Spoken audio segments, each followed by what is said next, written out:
Nah, di sini aku mau ngejelasin lebih lanjut mengenai logging. Logging itu adalah sebuah proses di mana dia akan setiap perubahan-perubahan kecil itu bakalan lebih dicatat lagi. Terus juga dicatatnya itu secara sistematis oleh sistem di database atau biasa disebut dengan sistem yang mengelola logging tersebut. Nah, di dalam logging itu sendiri tuh terdapat dua fungsi utama. Yang pertama itu dia untuk mencatat semua detail-detail transaksi, dan juga fungsinya dia akan menyimpan log. Nah, selanjutnya itu ada tiga jenis dari logging. Yang pertama itu ada active log.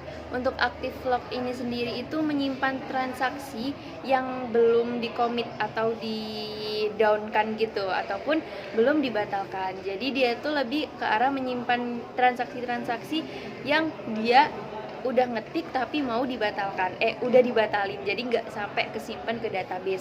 Nah, selanjutnya tuh ada yang namanya online archive log. Nah, untuk ini tuh dia akan menyimpan banyak transaksi yang sudah di-commit atau sudah disimpan oleh database tersebut. Itu biasanya berada di direktori log aktif. Nah, yang terakhir itu ada offline archive log. Untuk di sini itu dia akan menyimpan transaksi-transaksi yang di-commit tapi di dalam disk yang berbeda atau dalam penyimpanan yang berbeda. Nah, lalu dari metode logging itu sendiri itu ada dua. Yang pertama logging sirkular sama logging arsip.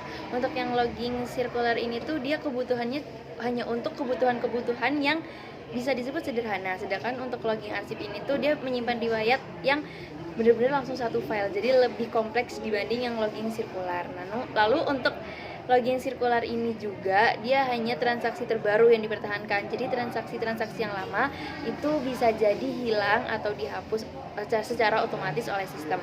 Lalu yang untuk logging arsip ini itu juga log yang tidak aktif diarsipkan, atau yang log-log yang tidak aktif, pencatatan yang tidak aktif itu bakal masuk ke arsip. Makanya disebut logging arsip.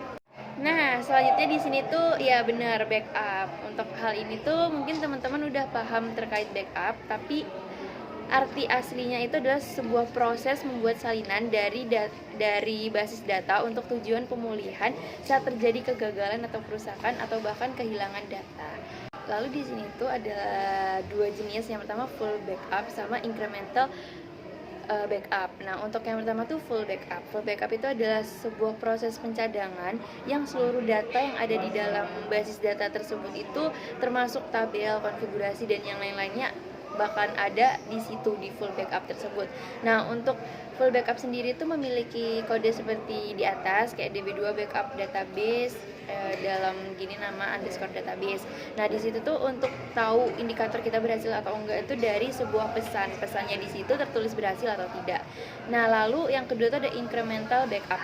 Nah, di sini tuh metode pencadangan yang hanya menyimpan datanya tuh yang udah berubah sejak pencadangan terakhir. Jadi dia cuma bisa nyimpen sebuah backupannya itu cadangannya tuh baru terakhir. Jadi yang lama tuh bisa jadi hilang juga.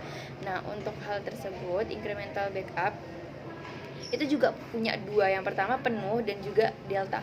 Untuk yang penuh ini dia bakalan mencadangkan semua data yang berubah semenjak backup terakhir. Sedangkan kalau delta itu hanya mencadangkan hanya perubahan yang beberapa doang. Jadi nggak semuanya tuh ke backup. Itu kalau yang delta. Nah, untuk kodenya sendiri itu sintaksnya atau SQL-nya tuh ada yang kayak DB2 backup database. Terus sama, hampir mirip, cuman nanti bedanya di bagian tulisan incremental tuh. Nah,